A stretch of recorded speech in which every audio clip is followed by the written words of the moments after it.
You think you know Little House on the Prairie. You remember the warm glow of the family dinner table, the squeak of the wagon wheels, and the gentle lessons about kindness that ended every episode. But what if I told you that behind those prairie sunsets, something much darker was unfolding? What if the actors who played your favorite characters were living through endings no scriptwriter would ever dare to write? One died in silence while whispers about their identity followed them to the grave. Another was erased by a disease that society refused to name. One was just beginning to shine when the lights went out forever. And today, for the very first time, you're going to see past the fiction and into the flesh and blood reality of what really happened to them. Let's start with Katharine McGregor, the woman who made you love to hate Harriet Olsen. Born Dory Dean McGregor in Glendale, California, in 1925, she was already 49 when she stepped onto the prairie in 1974. Harriet was the sharp-tongued, gossip-loving shopkeeper whose every appearance guaranteed either laughter or conflict. But behind that perfect performance, Katharine was fighting a battle the cameras never captured. She passed away in 2018 at 93, leaving behind $2 million in a legacy that stretched far beyond television. But here's what most people don't know. When the cast reunited in 1984 to film the finale, Katharine refused to come back. Rumors spread that she had become a monk in India, but the truth cuts much deeper. She had been wounded by the very atmosphere on set.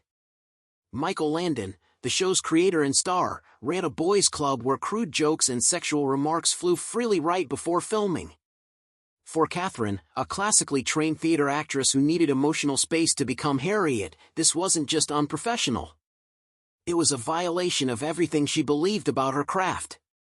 And then the affair happened. When Michael left his wife Lynn for 18-year-old Cindy Clerico, Katharine watched the family she had built on set shatter into pieces. When Cindy returned as a makeup artist driving a shiny Porsche into the parking lot, that was the moment Katharine knew she could never go back. She chose spirituality, small theater, and silence over the cost of fame. Speaking of Michael Landon, let's talk about the man himself. Born in New York in 1936, he became America's dad at 38 when he first put on Charles Ingalls' hat. For nearly a decade, he taught us how to be brave, how to love, and how to stand tall when the wind tried to knock you down. But Michael's own story ended on July 1, 1991, when pancreatic cancer took him at just 54. He left behind $40 million and a reputation that would soon reveal its cracks. Behind that gentle smile was a man who, according to Karen Grassel, who played Caroline, made inappropriate comments on set about his revived sex life. At first, they were just awkward jokes. But then the secret exploded. His affair with Cindy Clerico, the 18-year-old stand-in, became public. Lynn, his wife of nearly 20 years, had followed the clues and caught them together. The media reported she threw a vodka bottle at him in rage. And while Michael tried to rebuild with Cindy in 1983, the damage was permanent. Katharine McGregor never forgave him. Victor French never judged him. And the audience never really knew him at all. Victor French, who played Isaiah Edwards, was born in California in 1934. At 40, he brought to life the rugged, hard-drinking, soft-hearted neighbor who became the second soul of the show. With that straw hat and thick beard, Victor wasn't just acting. He was being. When he died in 1989 of lung cancer at 54, Hollywood mourned. But here's the part they left out of the obituaries. Karen Grassel later revealed that Michael Landon once said Victor didn't die from cancer. He drank himself to death. That single sentence peeled back the mask on a man who had been fighting silently for years. Victor had struggled with 2 failed marriages and long-term alcoholism. The pressure of always being the supporting actor, always standing in someone else's shadow, had worn him down over time. NBC originally didn't want him for the role. They said he wasn't handsome enough, wasn't famous enough. But Michael fought for his friend, saying, "I don't need a movie face. I need a real heart." And Victor gave that heart completely, until there was nothing left to give. Richard Bull, who played the long-suffering Nels Olson, was born in Illinois in 1924. He was 49 when he became the quiet anchor to Katherine's stormy Harriet. Richard passed in 2014 at 89 from pneumonia complications, leaving behind just $1.5 million. What you wouldn't know is that his role was never supposed to last. Michael Landon originally offered him just a few episodes. But after one brief conversation, Richard was given a 7-year contract. He admitted later that he was genuinely shocked. A stage actor used to minor roles suddenly thrust into America's living rooms every week. But fame came with a quiet kind of pressure. Richard confessed that playing Nels for so long, while beloved, sometimes felt like a trap. He was a private man who loved theater more than cameras, and living under the spotlight of television expectations wore on him. After the show ended, he worked with Michael on Highway to Heaven, then retreated to a retirement home for aging artists, choosing simplicity over the chaos of Hollywood. Kevin Hagen, who played Dr. Hiram Baker, was born in Chicago in 1928. At 46, he became the gentle healer with the black leather bag and kind eyes that symbolized hope on the frontier. Kevin passed in 2005 at 77 after a long battle with esophageal cancer. His net worth was only around $1 million, a reflection of a life lived quietly and without scandal. But here's the part that breaks my heart. In a private letter revealed after his death, Kevin wrote that he believed his illness came not from his body, but from pain in his soul. As an actor constantly typecast in supporting roles, he often felt invisible, just a tool for storytelling rather than a central figure. That long invisibility left him lost, and at times he doubted his own worth entirely. When diagnosed in 2004, he refused chemotherapy. He said he wasn't afraid of death, only of living with nothing left to give.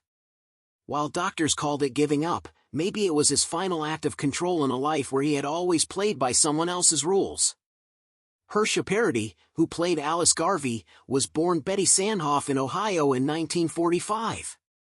She was 32 when she joined the show in 1977, bringing warmth and devotion to the role of Jonathan Garvey's wife. But her character's death in 1980 became one of the most controversial moments in television history. Alice died trying to save a child from a fire, burning alive on screen in a scene critics called unnecessarily cruel. Hersha passed in 2023 at 78 from a brain tumor. Her net worth was only $200,000, mostly from royalties. But the real tragedy was what happened after that episode aired. Viewers couldn't separate Hersha from Alice. She received harassing phone calls, was blamed for something she only acted, and the trauma nearly drove her out of entertainment completely. She virtually disappeared after Little House, only appearing once at a fan convention in 2005, where she smiled and signed autographs but refused all interviews. Alice Garvey burned to death in viewers' hearts, and she took part of Hersha with her. Carl Swenson, who played Lars Hansen, was born in Brooklyn in 1908. At 66, he became the Swedish carpenter and founding father of Walnut Grove, a moral pillar whose voice carried the weight of generations. Carl passed in 1978 at 70 from a sudden heart attack, just days after filming his character's death scene. The eerie coincidence sent chills through the entire cast and crew. He had said cryptic things in his final days, like "I've lived enough of Lars's life. Now it's time for me to rest." That statement now sounds like prophecy. He became his role so completely that he couldn't return to being himself. Dabbs Greer, who played Reverend Alden, was born in Missouri in 1917. At 57, he became the gentle pastor who blessed every wedding and every goodbye. He passed in 2007 at 90 from heart and kidney failure, leaving behind $800,000 and nearly 70 years in the profession. But here's the injustice he never complained about. On the set of Little House, he was the only actor without a fixed schedule. They only called him when there was a wedding or a funeral. While Michael, Karen, and Melissa became household names, Dabbs was the man who walked out of the church for 3 minutes and then quietly disappeared. There were days he sat in makeup all morning just to say one word: Amen. Steve Tracy, who played Percival Dalton, was born in Ohio in 1952. At 27, he became Nellie Olson's gentle, intelligent husband, winning hearts with his kindness. Steve passed in 1986 at just 34 from AIDS complications. His ashes were scattered beneath the Hollywood sign. His net worth was only $200,000, a talent cut short too soon. Throughout filming, Steve was close with Alison Arngrim, who played Nellie. They were inseparable, joking and laughing together so much that rumors of romance spread. But later, Alison revealed in her memoir that she was the only one on set who knew Steve was gay. In an era when that truth could destroy a career, he kept it hidden. 6 months before his death, Steve courageously performed in an AIDS awareness play alongside real people living with the disease. It was his final transformation from television actor to symbol of bravery. And his death inspired Alison to become a lifelong AIDS activist, fulfilling a promise to her beloved friend. Shannon Doherty joined the final season in 1982 as Jenny Wilder, Laura's orphan niece. She was only 11 but performed with the emotional depth of someone twice her age. Shannon passed in 2024 at 53 after a long battle with breast cancer, leaving behind $5 million and a complicated legacy.